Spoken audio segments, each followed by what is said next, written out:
बहुत समय पहले जावा नाम का साम्राज्य हुआ करता था। वहाँ सिदी मांत्रा नामक एक ब्राह्मण रहता था। वह बहुत ज्ञानी था। राजा भी उसके ज्ञान से काफी प्रसन्न रहते थे, इसलिए उन्होंने ब्राह्मण को सारी सुख सुविधाएं दे रखी थी। कुछ समय बाद सिदी मांत्रा ने एक खूबसूरत कन्या के साथ शादी कर ली। विवाह के कुछ समय बाद उन्हें एक बेटा हुआ, जिसका नाम मानिक रखा गया।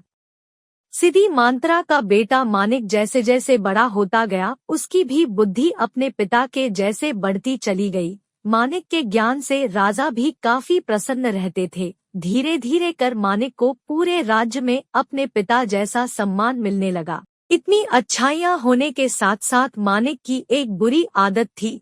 वह दिन रात जुआ खेलता था। इस खेल में वह ऊंची बोली लगाने के बावजूद भी हार जाता था। धीरे धीरे करके उसने अपने माता पिता की सारी संपत्ति जुए में बर्बाद कर दी। यही नहीं, इस खेल के चलते उसने कई गांव वालों से भी उधार लेना शुरू कर दिया।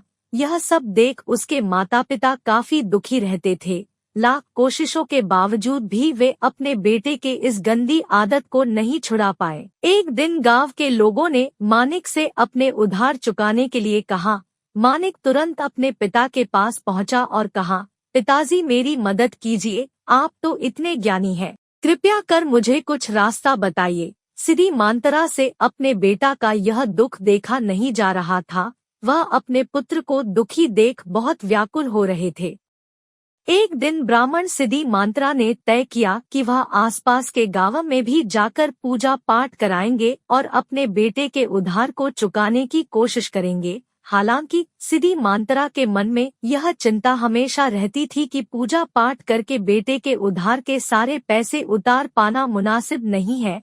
एक दिन यही सब सोचते सोचते सिदी मांत्रा को नींद आ गई। तभी उन्होंने सपना देखा कि पूर्व दिशा की ओर एक ज्वालामुखी पर्वत है, जिसमें एक बड़ा सा खजाना छिपा हुआ है। इसकी देखभाल नागा बेसुकी नाम का एक आदमी करता था। उस सपने में उसे यह पता चला कि उसे नागा बेसुकी से मदद मांगनी चाहिए। जब सिदी मांत्रा की नींद खुली तो वह काफी चकित हुआ। उसने तुरंत सारी बातें अपनी पत्नी को बताई। सिदी मांत्रा की बात सुनकर उसकी पत्नी ने कहा कि एक बार हमें इस बारे में पता करना चाहिए, शायद हमें सच में मदद मिल जाए। उसने कहा, चलिए हम दोनों साथ चलते हैं। आखिरकार हमारे लाड प्यार ने मानिक को बिगाड़ा है। सिदी मांत्रा अपनी पत्नी की बात से राजी हो गया। अगली सुबह दोनों उस पर्वत की ओर जाने के लिए निकल पड़े। ज्वालामुखी पर्वत की ओर जाते समय सिदी मांत्रा और उसकी पत्नी दोनों को कई तरह के कष्ट झेलने पड़े, लेकिन उन्होंने सभी तकलीफों को सहन किया और अंत में उस पर्वत के पास पहुँचे। तभी वहां नागा बेसुकी नामक व्यक्ति उपस्थित हुआ। सिदी मांत्रा और उसकी पत्नी ने झुककर नागा बेसुकी को प्रणाम किया और अपनी परेशानी बताई। नागा बेसुकी शांत होकर उनकी बातें सुन रहा था। उसे पता था कि ब्राह्मण सिदी मांत्रा बहुत ज्ञानी और भगवान के बहुत बड़े भक्त है। वह अपने पुत्र के कारण काफी कष्ट में है, इसलिए नागा बेसुकी ने उनकी मदद के लिए अपने शरीर का एक हिस्सा झाड़ा, जिससे ढेर सारा धन, जेवर और सिक्के की बरसात होने लगी। इसके बाद नागा बेसुकी ने सिदी मांत्रा से कहा, हे ब्राह्मण, आप अपनी जरूरत के हिसाब से धन ले जाएं। इतना कहते ही नागा बेसुकी वहां से गायब हो गए। इसके बाद सिदी मांत्रा और उसकी पत्नी ने अपनी जरूरत के हिसाब से धन बटोरा और नागा बेसुकी को धन्यवाद कहकर वहां से चले गए। इधर अपने घर पर माता पिता को न पाकर मानिक बहुत चिंतित हो रहा था।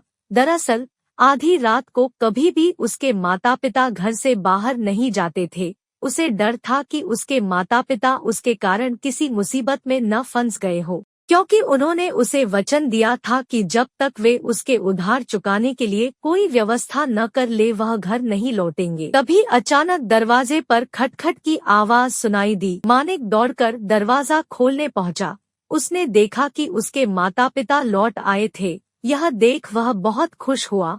उसने तुरंत उनसे पूछा कि वे कहाँ गए थे, लेकिन उन्होंने मानिक के प्रश्न को टाल दिया और उससे दूसरी बात करने लगे। अगली सुबह उन्होंने मानिक को ढेर सारा धन दिया और कर्ज चुकाने के लिए कहा। अपने माता पिता के पास इतना सारा धन देखकर मानिक को काफी आश्चर्य हुआ। उसने उनसे पूछा कि इतना सारा धन कहाँ से आया, लेकिन उन्होंने उसे कुछ नहीं बताया। अंत में मानिक को अपनी गलती का एहसास हुआ और उसने अपने माता पिता से माफी मांगी और उन्हें वचन दिया कि वह अब दोबारा ऐसी गलती नहीं करेगा। इसके साथ ही वह अपने पिता के साथ पूजा पाठ करेगा।